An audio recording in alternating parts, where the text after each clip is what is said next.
Ticket पर नागरिक उड्डयन मंत्री राम मोहन नायडू ने देश भर के एयरपोर्ट निदेशकों के साथ बैठक की और एयरपोर्ट पर यात्रियों को हर मुमकिन मदद और उनका ध्यान रखने के निर्देश दिए। नायडू ने न्यूज़ 18 इंडिया से एक्सक्लूसिव बातचीत में कहा कि जांच के बाद इंडिगो पर सख्त कार्रवाई होगी। तो नागरिक उड्डयन मंत्री ने ये बयान उनका सुनिए।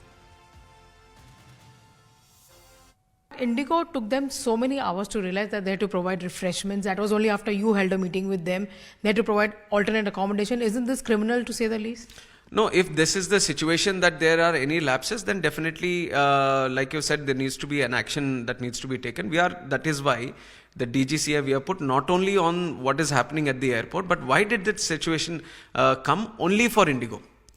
Because one reasoning that we have is that because of the new FDTL norms that have come from November 1st, that itself 1 month has already passed.